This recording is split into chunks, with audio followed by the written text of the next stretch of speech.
welcome to Jay's Gamepad, everybody, and all my fellow G's and gamers out there. Welcome back. Welcome. Sony, man. What the fuck are you doing? Is it just me?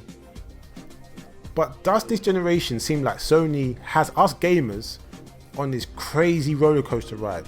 Up, down, left, right, every crazy direction, fucking with our emotions.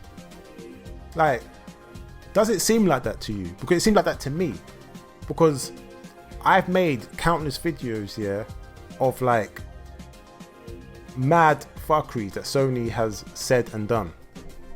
I've said multiple times, for every one good step that they make, they seem to make 2-3 fucked up steps going backwards, left, right, every direction but the direction they should be going in, and that is forward. Positively forward. Positive movement, positive steps. But Sony seem incapable of doing that this gen.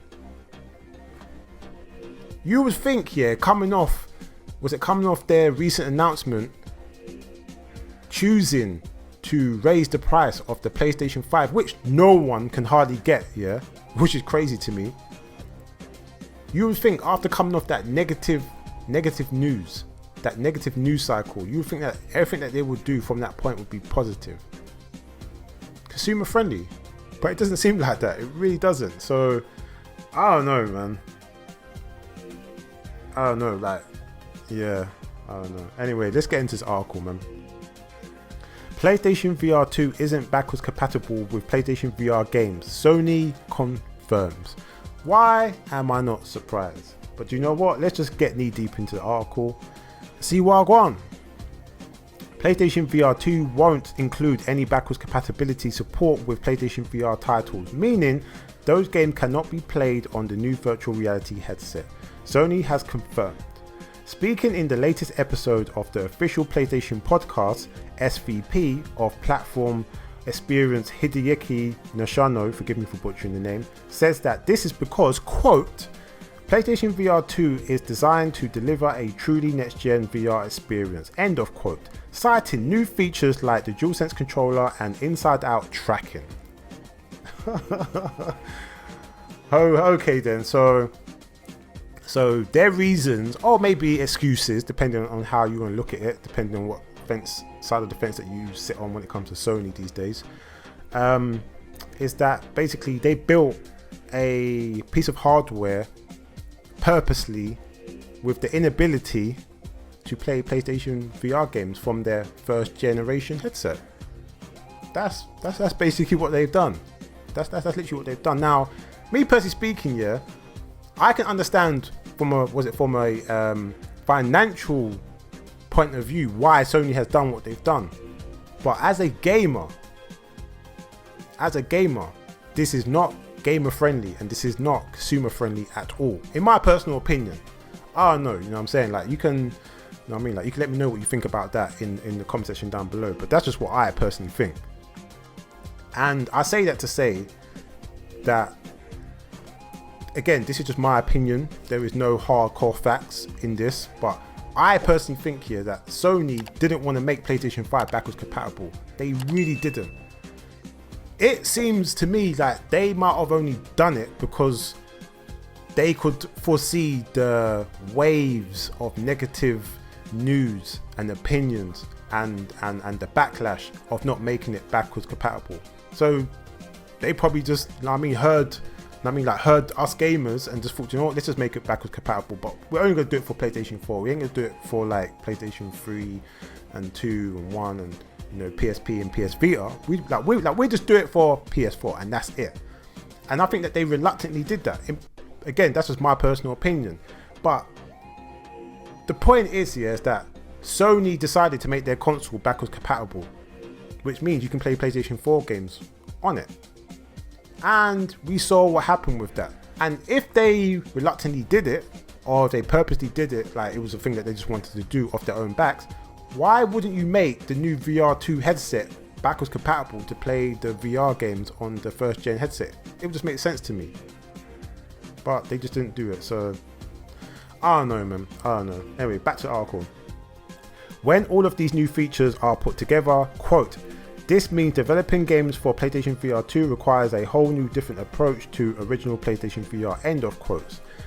With the backwards compatibility now off the table, the only way for PlayStation VR classic games like Astro Bot Rescue Mission and Beat Saber to become playable on the PlayStation VR 2 now would be through new update versions, for example through free patches or as an entirely new SKU. Sony released a free adapter at the launch of the PlayStation 5 to allow PlayStation VR headset wearers to use the device on the new machine, but the games weren't upgraded in any way.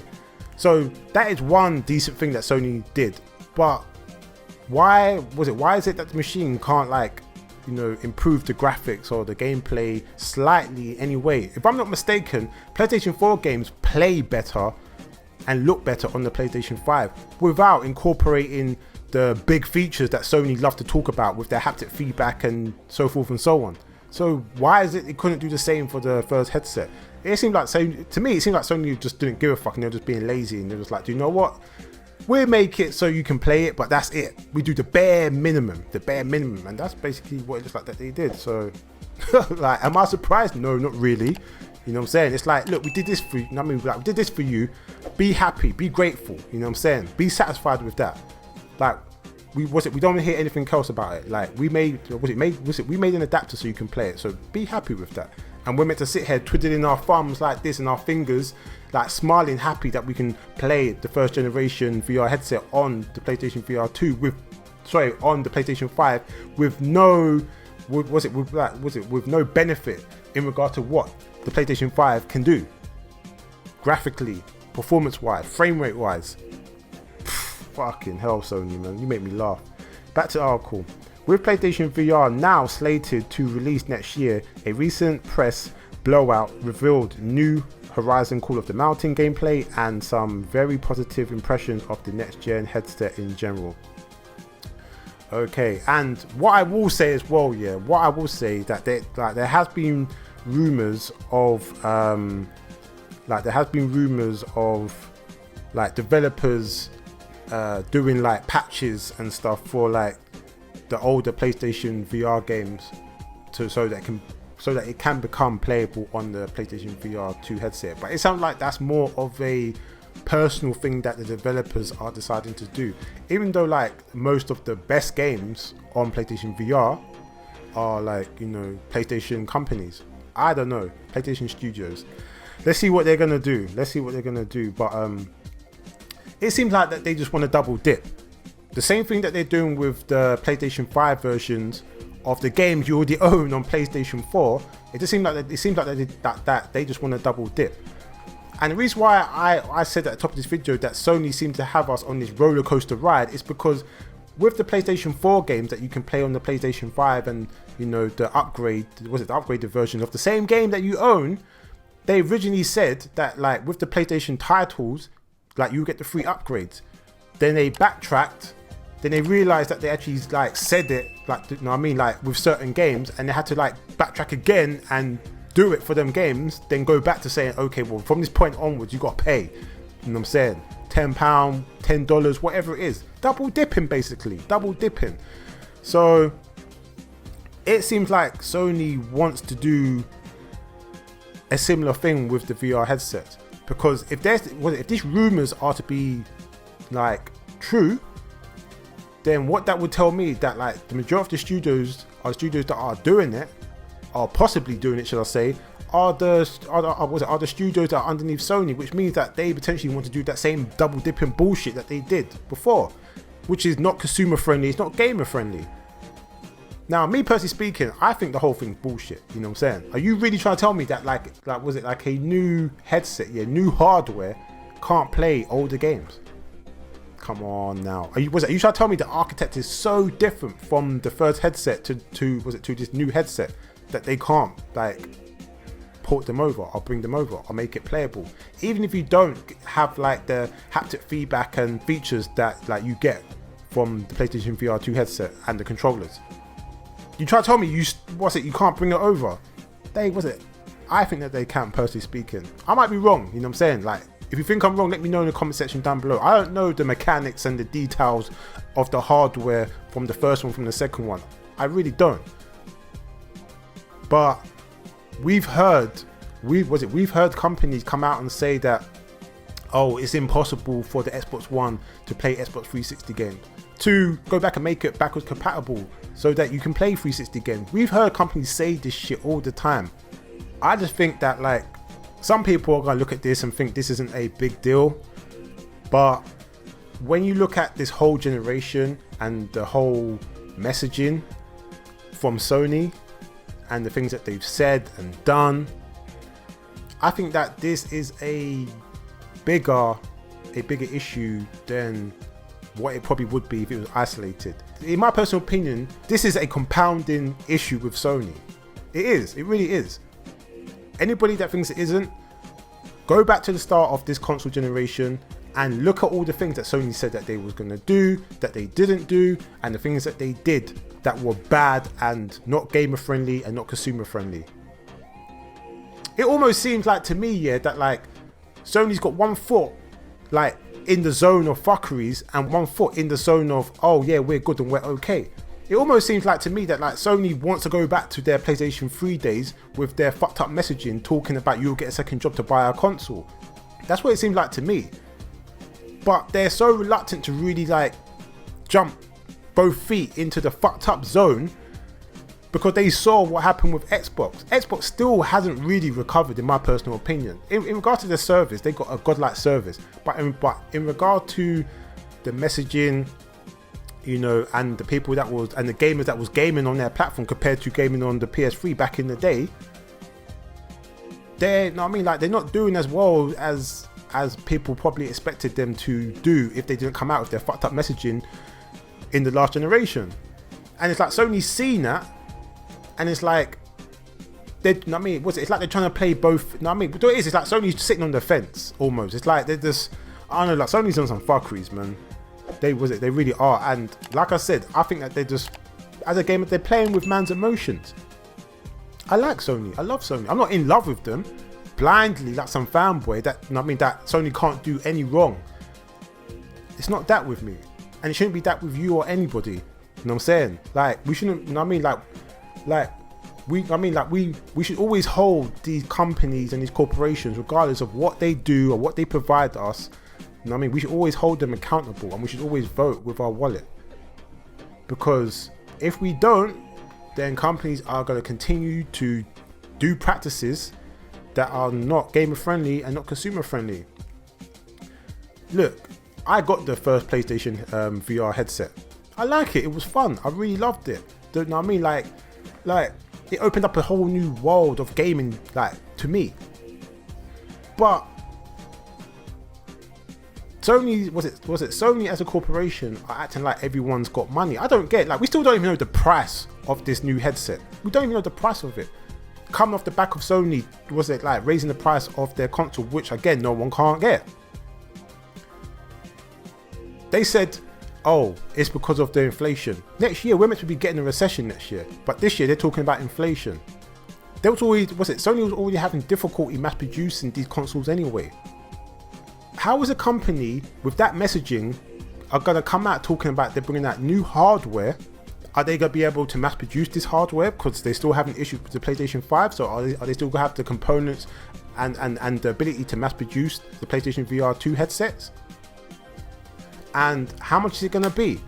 Is it going to be more than what they were looking to price it as before they came out talking about raising the price of the PlayStation 5? Apart from US.